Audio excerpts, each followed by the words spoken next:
Bonjour, cher ami journaliste. Que pensez-vous de cette prise de position de Maître Adrien Mbedji contre la gouvernance du président Patrice Talon sur le plan de l'état de droit, de la démocratie et des libertés? Bon, cher ami journaliste, Dieu pardonne Maître Adrien Mbedji, car en réalité, il ne sait pas ce qu'il fait, il ne sait pas ce qu'il dit. Vous savez, je le comprends, il est victime peut-être de son âge très avancé, mais moi je connais des gens en Europe, aux États-Unis, qui sont plus âgés, mais qui raisonnent bien. Monsieur le journaliste, permettez-moi de commencer par une maxime populaire yoruba qui dit ceci: a fait, il fait, attirer fourradier, qui, après traduction, donne ceci en français: quand le vent souffle, l'anus de la poule va se dévoiler et tout le monde verra. C'est-à-dire, le vent a soufflé et la puanteur que Maître Adrien Mbedji tentait de cacher s'est révélée au grand jour. Vous savez, en disant que ce à quoi nous avons assisté la semaine dernière, allusion faite à l'affaire du complot contre l'autorité de l'État est la conséquence de l'exclusion. Monsieur Adrien Mbedji rejoint la liste noire des lugubres et son personnage qui trouve des justifications au coup d'État. Maître Adrien Mbedji dit une chose et son contraire. Mais un homme politique, je dis, un homme politique de mon expérience et de mon école ne peut en être surpris si le complot contre l'autorité avait abouti à un coup d'État consommé. C'est comme ça que Maître Adrien Mbedji viendra dire au peuple béninois que c'est l'exclusion qui en est la cause. En réalité, Maître Mbedji fait partie du vin qui est dans le fruit et de la mort qui est dans la maison. C'est ce que les Yoruba appellent il est l'Ikua. Il espérait, lui aussi, qu'un projet de coup d'État contre Talon prospère. Vous savez, Maître Adrien Mbedji, que je respecte beaucoup, est un dangereux opportuniste, affabulateur, manipulateur, qui n'a jamais été sincère dans sa vie, ni dans sa vie privée, ni dans sa vie publique et politique.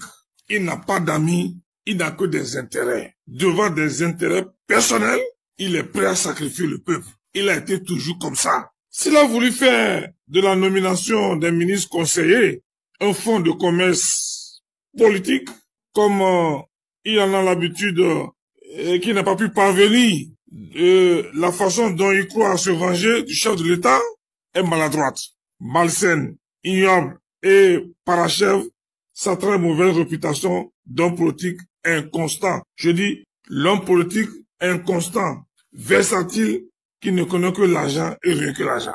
Maître Mbedji fait du chantage. C'est un spécialiste du chantage. Il est nullement convaincu de sa prise de position.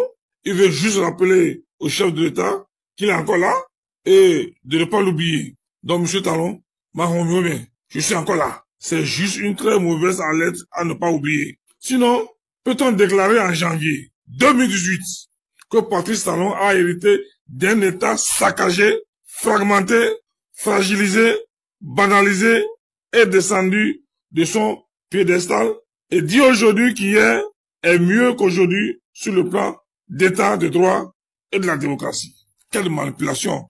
Peut-on dire en 2018 qu'il faut bâtir un État fort pour attirer les investisseurs et rassurer les partenaires financiers et attaquer aujourd'hui la gouvernance qui a permis de construire cet État fort, respecté de partout à travers le monde?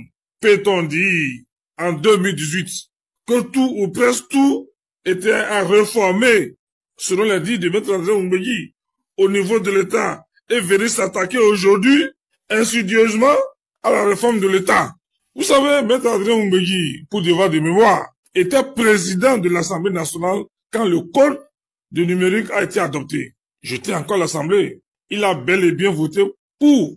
Comment peut-on dire que ce code de numérique est une loi liberticide en présentant des personnes qui se sont retrouvées en prison du fait de l'application du code de numérique comme des personnes emprisonnées pour leur opinion ou des prisonniers politiques? Quelle pagaille! Adrien Mbedji doit nous dire si c'est au moment de l'adoption de ce code qui n'était pas sincère dans son appartenance à la mouvance présidentielle, ou si c'est aujourd'hui qu'il manque de sincérité. À quel jeu joue M. Adrien Oungbeji? À quel moment de la gouvernance Talon, M. Adrien Oungbeji a-t-il commencé par considérer qu'il y a au Bénin des prisonniers politiques ou des exilés politiques? Il n'a rien à prendre au sérieux dans ses propos. Je dis rien. Ce sont juste les derniers soubresauts d'un animal agonisant, froidement atteint, d'un félon et d'un homme politique qui a vécu toute sa vie aux frais de l'État sans rien apporter en retour, ni au peuple, ni à l'État, à part des discours sans conviction, des discours sans lendemain. M. Oungbeji est un homme sans aucune conviction. Je dis sans aucune conviction. Sa seule conviction, c'est l'argent ou la marchandisation des postes électifs et nominatifs ou la commercialisation de son naissant PRD. En sa déclaration de janvier 2018, chers amis journalistes, et celle de février 2025, il y a forcément une qui est l'expression la plus agissante d'une absence totale de conviction. C'est à lui de nous dire laquelle des deux déclarations n'est pas fondée sur une conviction forte qu'il prétend avoir. Le coup d'État contre Patrice Talon a échoué, a lamentablement échoué. M. Adrien Oungbeji n'est pas content certainement. C'est honteux. Nous devons respecter le principe de séparation de pouvoir.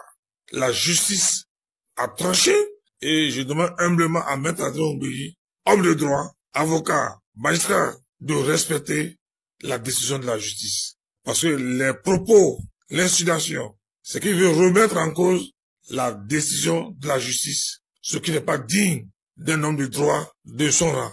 M. Oungbeji prend les Béninois pour des cons. Chaque fois que ses intérêts sont menacés, il devient un opposant de circonstance. C'est vraiment indigne. Voilà l'un des artisans du passé honteux dont le président de la République, son excellent Patrice Talon, a parlé dans son message sur l'état de la nation. Vous savez, quand nous revisitons l'histoire politique de M. Adrien Oungbeji, il n'a jamais été constant dans sa vie. Politique. Premier ministre, le président Mathieu Kérékou. Au moment où le président Mathieu Kérékou comptait sur lui, incapable de coordonner l'action gouvernementale, il a démissionné. Maire de Porte-Novo, au moment où les Porte-Noviens comptaient sur lui, il a démissionné.